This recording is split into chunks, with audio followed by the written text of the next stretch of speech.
ശ്രീ മഹാദേവ ക്ഷേത്രത്തിൻ്റെ ഒരു കവാടമാണ്. ചേർന്ന പ്രദേശത്തും ബലിതർപ്പണം നടത്തുന്നുണ്ട്.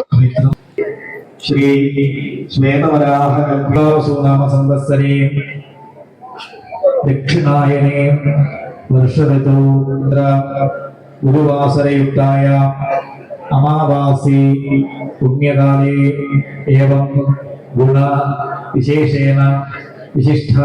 ഇത് ബലിക്കടവാണ് ഈ കാണുന്നത്. ജ്യേഷ്ഠാദി കനിഷ്ഠാദി ഉഭയകുലാദീനാം കയ്യിലേക്ക് ചരിച്ച് പകരുവാനേ പാടുള്ളൂ. വെള്ളം അരിയും വെള്ളവും കയ്യിലെടുക്കും.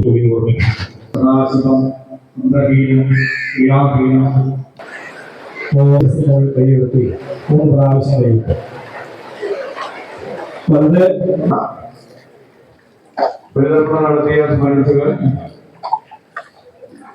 നമ്മുടെ വെള്ളിക്കടവിലേക്ക് ഇറങ്ങുവാൻ, അതിനുശേഷം സമിതി ഹോമത്തിൽ പങ്കെടുക്കുവാൻ രസീതെടുക്കുന്നവർക്ക് നടപടിയുടെ കടന്നു മറ്റ് വഴിപാടുകൾ നടത്തുവാനുള്ള പ്രത്യേകമായ വഴിപാട് കൗണ്ടറുകൾ നമ്മുടെ ഗ്രൗണ്ടിലും നമ്മുടെ അമ്പലത്തിന്റെ പരിസരത്തുമായി വെള്ളിക്കടവിലെ ദൃശ്യങ്ങളാണ് നമ്മളിപ്പോൾ കണ്ടുകൊണ്ടിരിക്കുന്നത്.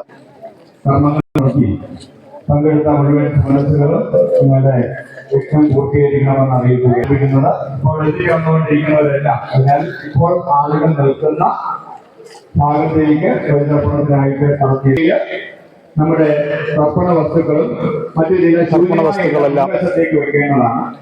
തർപ്പണ ഇവിടെ നിക്ഷേപിച്ച് കടവിലേക്ക് ഇറങ്ങി ദൃശ്യങ്ങളാണ്. കടവിലേക്ക് ഇറങ്ങിയ ബലിതർപ്പണം പൂർത്തിയാക്കി മടങ്ങാൻ ഒരുങ്ങുന്ന ദൃശ്യങ്ങളാണ് ഇപ്പോൾ നമ്മൾ കാണുന്നത്. മധ്യകേരളത്തിന്റെ ഏക രസമൊത്ത സ്നാനഘട്ടമാണ് മീനച്ചിലാറിന്റെ തീരത്തുള്ള നാഗപ്പടത്തപ്പന്റെ ഈ തിരുസന്നിധി. ബലിതർപ്പണത്തിന് എത്തിയവര് ബലിതർപ്പണ ശേഷം ഒരു ലഘുഭക്ഷണം കഴിച്ചാണ് മടങ്ങുന്നത്.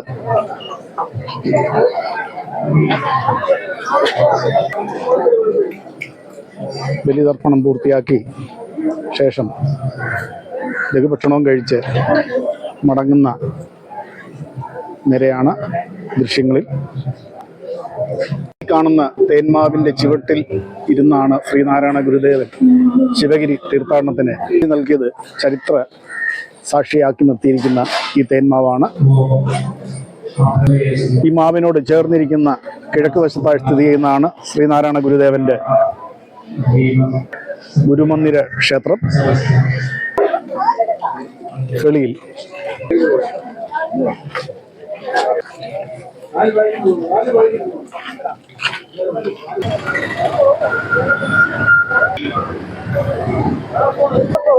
ബലിതർപ്പണ